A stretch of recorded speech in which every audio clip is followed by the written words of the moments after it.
Today, we will learn how long a neo-Nazi leader from Washington will spend behind bars. Kaleb Cole is due to be sentenced in just a few hours. His group, Atomwaffen, threatened journalists, including a King 5 investigator who exposed their activity in Washington. Cole was convicted on 5 federal charges, including conspiracy, 3 counts of mailing threatening communications, and 1 count of interference with federally protected activities. That charge alone carries up to 10 years of prison time. Cole and 3 others threatened journalists who exposed their anti-Semitism. This is the flyer sent to King 5 investigator Chris Ingalls' home. Chris has been following this story for the last few years now, and Chris is here this morning. Thanks for waking up early with us, Chris. Good morning, guys. This is a big day, sentencing for Kaleb Cole. How are you feeling about him being sentenced today after a couple of years after your family was threatened, which I know was a really scary time? Yeah, thankful, that the courts were able to step in on this, of course, because, it's been a long time. It's been almost 3 years now since I first reported that, but today is sentencing day, so I feel some relief there that the leader of this conspiracy is probably going to go to a longer term in prison. Yeah, I know that was a tough time for you and your family, as Mimi mentioned. So get us up to speed about your original reporting. This Kaleb Cole guy, he's the leader of this group then.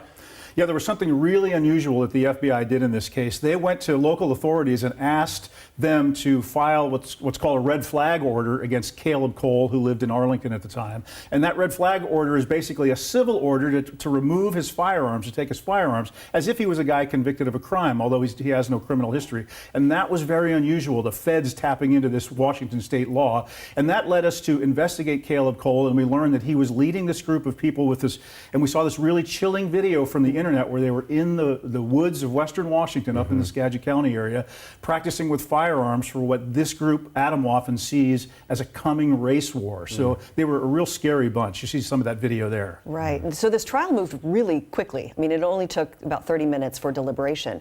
What is next? Cole's defense was basically, hey, this is basically free speech. But of course, the threats rose to something else, a crime, right?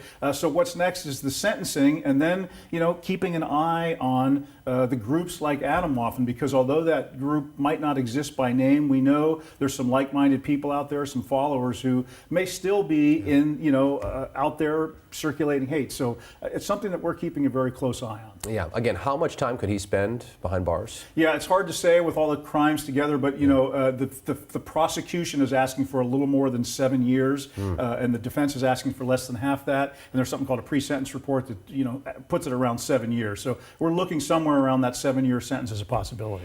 Talk about the role of journalists, very important work that you do and others to expose hate groups like this. Mimi, I think this case really highlights that, right? A lot of these hate groups try to walk up to the line of illegality. They try to threaten people indirectly like they did with me. Hey, we're Nazis and we know where you live. Not, hey, we're going to kill you, right? So these indirect threats may not be a crime. And this is why journalism is so important here, because sometimes it may not be a crime, but it's a worthwhile news story. And that was the case here. Whether or not Kaleb Cole had committed a crime was not necessarily what we were taking into consideration. He was talking hatefully, he was arming himself, he was talking about a race war. Those were all the elements that a journalist can still put a story on. And that's why our American system is so great, where even though it may not be a crime, it may be a worthwhile news story. And journalists really need to keep their nose to the grindstone on these kind of hate groups. Yeah, that's the reason journalism is the only constitutionally protected occupation in our country. So important, as you said. Yeah. What a story, Chris, and we're also grateful for you, and grateful that you're okay and you can get some peace here with this, I imagine. I'm grateful too, and today American justice is doing its thing, and I'm proud of that, frankly. Yeah. Chris Ingalls, thank you so much. Good to see you.